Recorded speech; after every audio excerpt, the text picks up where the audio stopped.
friends, I am JCM Berne, author of Wistful Ascending and the rest of the Hybrid Helix, and this is a recap of Blood Reunion. So if you haven't seen these, I'm going to talk about everything you should have learned or what has been revealed had you read Blood Reunion. If you are thinking about reading this book, this is probably not the right video. I'm going to spoil everything. I'm going to give away everything that happens. This is more meant as a refresher if you've read it already, or if you have decided for some reason to never read this book, but you want to read other books in the Hybrid Helix, and you're like, well, I want to read book 4, and I've got to figure out I don't know why you would do that. This is a relatively uncontroversial one. I'm like, let's not go there. But I can't imagine skipping this one, as most people think it's the best in the series so far. But hey, you're allowed to do what you want to do. So, what's happening here? I'm going to assume you've either watched the recap videos or you feel you remember enough from the first 2 books. I'm not going to go over that again. Okay, so the big things we learn about the background. One, in the darkness between the stars, there are things. They're alive. They're sleeping. They're hungry. They're terrible. And even a small glimpse of them might shatter your mind. Okay, we didn't know that before. All right, we've heard a little bit about vampires before. We get a little more insight into what happens with vampirism. I remember in my setting, vampires are creatures that eat other people's souls in order to consume their power, add it to theirs. And when they do that, they consume everything, right? Not just their power, but their thoughts, their feelings, their mentality, and they become unstable because of this, because they have these voices echoing in their minds that are not theirs. That happens. There's this group called the Order of the Famine. It's like a cultural association of people who have been infected with vampirism. So they have this disease that makes them want to drink blood and eat souls, makes them sensitive to sunlight for reasons that aren't explained. And they refuse to consume other people. They, drink blood of, synthetic blood it doesn't have souls in it, in order to prevent this sort of descent into madness and villainy, or at least cannibalism, I guess. And that's an organization, and they go around and they wear certain colors, and they wear marks on their cheeks, so everyone knows they're a vampire, and they try to live peaceful lives. Sounds familiar. Okay, in this book we learned about the Ill Sign. The Ill Sign are a humanoid species that predates the Ildroch. They created the Ildroch, or so they say. They were famous for, they were the predominant humanoid species for a long time. They were famous for biotechnology. We think they have created many of the other humanoid mammalian species that are wandering around. They were uplifted or transformed by the Ilzine. The Ilzine themselves had a very stratified and caste-based society, where they would have like a warrior caste of people who were, genetically enhanced to be great soldiers or war fighters, and they basically bioengineered themselves into some very nasty dead ends. And they were apparently afraid of the things between the stars, and they left. So for 40,000 years, the Ilzine have been gone, or most of them have been gone. We find out that Tolan and Masamune are both seen to be members of this species that have hung out and lingered. Masamune's on Earth, Tolan's on Wistful. Yes, Wistful was an Ilzine ship before she was a space station. So one aspect of that is it just means she's very old. We now know she's more than 40,000 years old. We didn't know that specifically, I don't think, before. And she has a governor in her brain, literally a mechanical device in her brain that forces her to follow the orders of any of the Ilzine. So if they left her with orders, she is forced to follow them. She can't. And that is potentially why she has lingered near Thoth 3. We find out that one of the purposes of having a big station near the planet is that her aura sort of masks the aura of the creatures, the kaiju on Thoth 3, so that the things between the stars don't notice them and wake up and go, oh, there's a big fat snack on that planet just waiting for me. We don't want that. We want them hidden. So Wistful has to stay in place as sort of like a shield. And she was ordered to do so by the Ilzine, and she's been doing it for 40,000 years, because she has no choice. She's forced to by the thing in her brain that makes her. So this we find out through the book. The book is fairly complicated plot. I'm not going to go through it scene by scene and all like, Rohan fights one guy like 4 different times. I'm not going to go through each fight and all the consequences. I'm going to try to give you the big picture of what happened. So, beginning of the book, the stones open another. Remember, there are 5 wormholes in Thoth's system. So the stones open. The first one opened when the Ursans came through. The Marion stone has finally figured out how to open the second of the 5. So she's opened it. They've gone through. On the other side, they find a space station that looks just like Wistful. Its name is Repentant. It seems to be sleeping when they get there, and it's in very bad shape. It's been heavily damaged. There's no one living on it. The grass is dead and long dead. Thousands of years dead. The station doesn't seem quite dead, but it's certainly not okay. There's a planet. It's above a planet. They go to the planet to explore. The ship wakes up with Rohan on it and starts attacking him. It's very angry and does not seem altogether okay mentally. It's very in a lot of pain. It's called Repentant. It goes by he, which was something Wistful tells them later. And Repentant has been in a lot of pain for a very long time, presumably because it's been following these orders and its governor poorly, and it's been suffering for thousands of years. So it's a very broken, psychologically broken station. But again, it used to be Wistful's friend back in the day, and presumably it was a ship back in the day. Now it's a station, and so it's in its system over a planet. They go down to the planet, and a vampire called Artahul, which they later find out is actually his title. It's the name of the guy or the person who's the leader of the warrior caste of the Ilsine. So he became or was turned into a vampire, was left on the planet, presumably because he was a danger to everyone around him, and was sort of imprisoned, like locked away. But when they come to the system, he sneaks on board the ship, and unbeknownst to them, when they come back to Wistful, he comes with them. And here's the problem. Normally, Wistful would have a lot of defenses against a creature like this. He shadow walks, but you can't shadow walk into a living ship unless she lets you. Because of her governor, because he outranks her in the military caste system of the Ilzine, she has to do what he says. So she lets him on board, she cooperates, she has to follow all of his directive. It doesn't mean she's cooperating to her full extent. She doesn't do extra things to help him, but when he says, you have to do X, she has to do it. She has no choice. So, they get to Wistful and people start dying because he's a vampire. He has to eat. Guy's got to eat, right? Can't blame him. So everyone's confused because they're trying to figure it out, but Wistful's not cooperating. Like, video footage is disappearing, like that's not supposed to happen. Guy's shadow walk, not supposed to happen. They finally kind of figure it out. So Ursula, the guy, so we have a few players now, right? First of all, Artahul gathers all the Ursans. They seem to be sensitive to pheromones he secretes, and to the point where they're enslaved, basically. They're mindless. Ursula is immune, some kind of damage to her olfactory sense, basically. Brain damage makes it, she's not susceptible to this, but the others all go to him, and they all go into the arena. Like, it's a big arena. Okay, it's like a place where you play sports. And he gets them all there, and they basically are like willingly food for him. He drinks their blood, doesn't kill them, but drinks their blood just to rebuild himself. He's been starving and alone for thousands of years, tens of thousands. Rohan's father, Druv, kind of hears about this, that there's a vampire, shows up, thinks, oh, this is great. This guy is a weapon of the Ilzine. We can use him. We can, use their research, figure out how he works, build more weapons like him. Druv is obsessed with the idea that they can somehow fight against the things between the stars.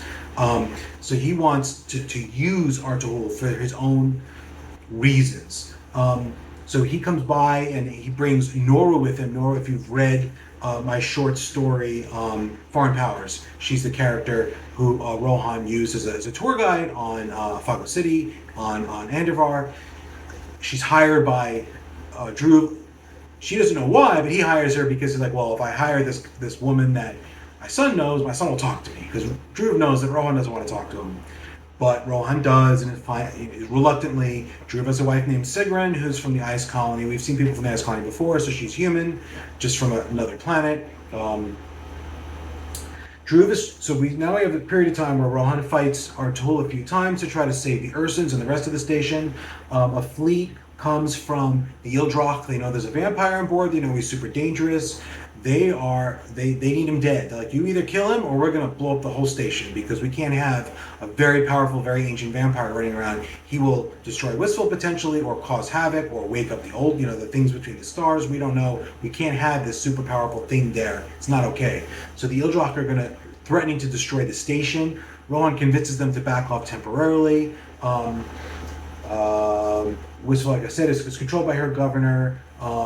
Ben Stone and Marion Stone are trying to develop blockers for the the pheromones that control the Ursins, to free the Ursins. Marion Stone and Tolan are trying to work on a way to potentially free Wistful from her governor. If her governor can be disabled, then perhaps she can help them in their fight against Artahul instead of interfering in everything, which they don't want. Rohan fights, again, Artahul several times. In one of them, he's very badly injured, ends up sort of in hiding from Wistful as well as from Artahul. Remember, Wistful can't know where they are, she'll tell him. They end up running into an unlicensed surgeon, a shade surgeon, who basically helps Rohan heal, fix him up with his wounds, which he has to suppress his power.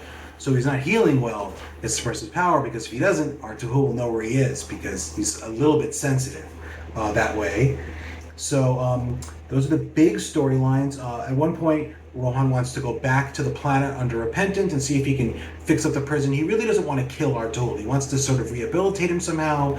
Doesn't want him just dead. If it's not the guy's fault he's become a monster. He's been turned into a monster. Rohan sympathizes with that on some level. So he goes back to Void Shadow, comes with him. When they come back, they have to run the blockade. They're nearly caught. They're nearly killed. Void Shadow says, no more. I'm not doing this anymore. This is bad. You want my help? I'll help you when it makes sense, but I'm not going to throw my life away on a stupid, for no good reason. And they have a little bit of a disagreement, and Rohan finally realizes he's kind of being a schmuck. He says, okay, you're right. You don't want to do it. You don't have to do it. I'm not going to just order you. That's not who I'm trying to be anymore. Benson does find a cure for the pheromones, or a blocker. You can pump it into the air. It'll sit on the Ursin pheromone receptors, protect them from the pheromones. They'll be free. And then they have this sort of a heist, that they release the pheromone blocker, they save the Ursins, and they disable the governor. Rohan fights Artahul one last time. He defeats him. The only way he manages to beat him is there's three members of the Order of the Famine that have been helping them all along. There's Mother Famine, Sister Famine, and Brother Famine. They're the older woman and the two younger man and woman. Brother Famine dies saving Rohan from an early altercation with Artahul. Mother Famine gives her life sort of at the end when he fights Artahul. And with that aid, he manages to beat him. The other big change at the end is Wei Li goes to him and says, look, I get you don't want to kill this guy. I get you're trying not to be the assassin anymore. That's reasonable, but this guy's got to go. He's doing too much damage. He's too, obviously she says it better. If you want to see your actual words, read the book. You don't be a putz, right? Go kill this guy. Fight him like you mean it, because we can't afford to just let this guy run roughshod over us for forever. So Rohan says, all right, you're right. I've been kind of like half-assing it. I'm going to fight him for real. Mother Famine dies to help him. They free the Ursins. The Ursins aren't there as a bargaining chip anymore. They free Wistful by destroying the governor, so she doesn't assist Artahul in the fight, which she could have done before, and they kill Artahul. And the next thing that happens is a matron shows up. She is Druv's first wife, an actual Ildrak woman, postmenopausal, so she's immensely, scarily powerful, and she comes back because she wants Druv, because she doesn't like Druv, because he's kind of a jerk, and he does stuff that the other Ildrak don't approve of, and she wants him dead. So she says, oh, give me Druv and we'll all be okay. Rohan doesn't want to do that because it's still his dad. So Rohan bargains with her, and he offers her something she can otherwise not get. He will take her to the planet, to Taw 3, and he will give her a chance to really let out all of her anger and all the aggression, everything she's been fighting against for her postmenopausal life that requires her to maintain iron control over her emotions every second of every day, so she doesn't go berserk. Let it out, because the kaiju can take it. She can fight them and let all her energy out, and they'll be fine. They might get damaged, but they don't seem to mind, right? They're huge, 300, 10,000 ton bugs, they might get banged up a little bit, but they'll recover, and she can really let loose, and that will give her a chance to sort of vent, no pun intended, all of her feelings. And that's a unique experience for a matron. Normally think they can never do that without wiping out whole planets full of people, which they're not trying not to do. So she agrees, does that, and agrees that, okay, she'll leave Druv alone and leave Rohan alone, at least for now. So we have a matron in the mix, as a new threat. And then Tolan shows up and goes to Rohan and says, by the way, you're now Artahul, congratulations. And Rohan's like, what are you talking about? It's like, well, you fought the last leader of the Ilzine warrior caste, and you beat him. Now you're the guy. So gives him a little badge. It's like, okay, I'm the guy now, and he doesn't really know what that means, if that's going to have ramifications for his life. Of course it will. Come on. What are we talking about? But he's now effectively leader of the warrior caste of an ancient civilization, an ancient race of immense power that has left. They're gone. So again, we don't really know what that could mean long term, but we'll see. So we see Ursula using her aura to calm down like a crowd at one point. So we see the Ursans using their ability to project their emotions very strongly as another. They're not really as powerful as like a hybrid or anything, nowhere close. They're big. They're bears. So they're big and strong by human standards, but not by Rohan standards. But they seem to be really good at like making their feelings felt.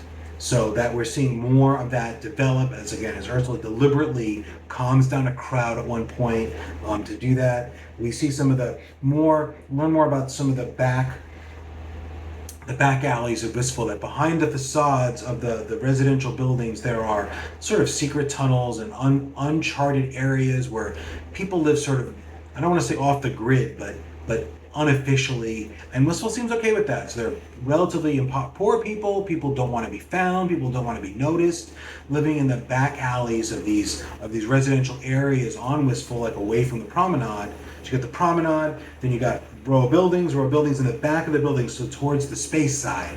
You have people living there, and they cut their own hallways, and they have their own systems of living, and their own organizations, and Wistful must know about them, and she seems okay with it.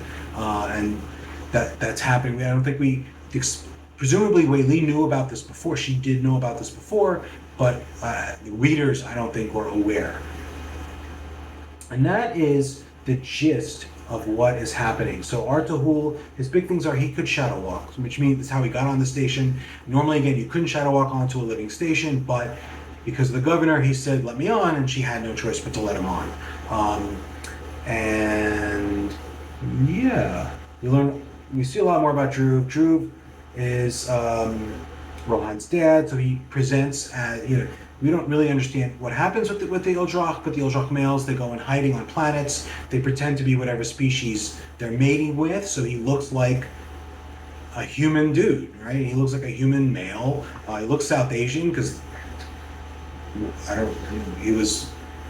that's the population he was mingling with, even though it was in Canada, and he's he seems very damaged and broken by the glimpse he had of the things between the stars. So he losing his memory, he loses his temper in weird ways, but he's still very focused on finding weapons, finding tools he can use for a variety of reasons, presumably to fight the things between the stars. So we're getting a little more of an inkling of the overarching story, a little more of an inkling of what's motivating the Ildrak to some extent, and more insight into Rohan's immediate family background, which we didn't really have before. Also more insight into Wistful. So at the end, Wistful's talking to Rohan, and she's feeling that she's having a little bit of a Sartrean existential moment, where she realizes she has free will for the first time ever.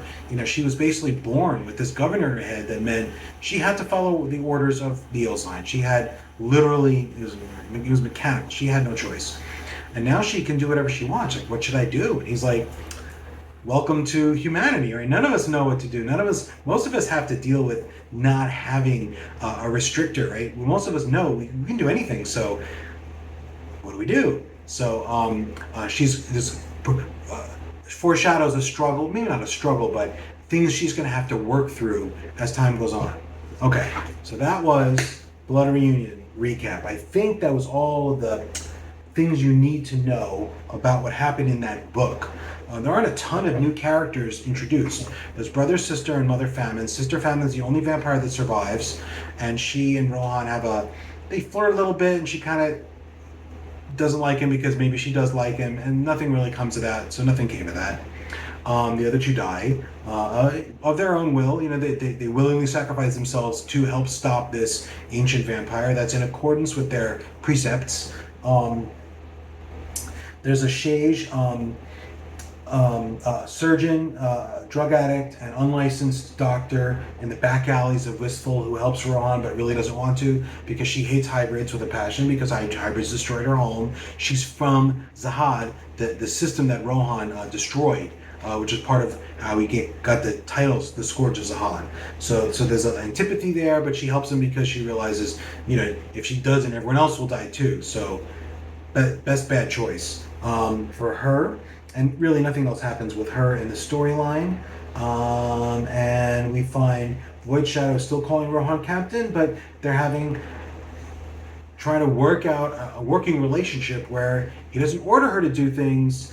He asks, and she's trying to muster up the courage to start to say no sometimes. But if he really orders her, we don't really know what she's going to do. She'll probably, at some level, just give in because she's been conditioned to do that. So he's going to have to fight that urge to just say, well, you just follow orders. So it's a lot like raising a kid in a way. If your kid is a big stealth spaceship that with mechanical brains, so I guess it's nothing like raising a kid. And where else?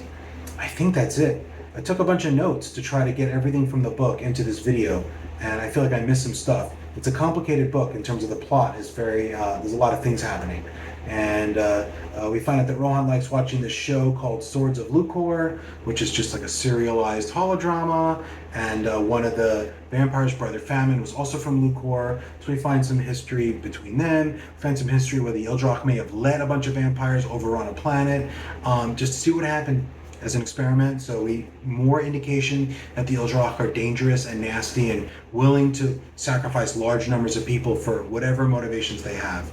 And that's basically it. So I hope that was helpful to you as the reader. I hope that was useful. And if not, let me know. If you have any questions, like put them in comments. I'll answer because I look at questions. I'll answer if it's appropriate. You know, if it's something that you should have gotten from this book, I'll tell you. If it's something that should still be a secret, I may just say, spoiler, you'll find out like later on. And I hope this helps. So again, this is JCM Berne and author of Blood Reunion. And I hope you have a great day. Thanks.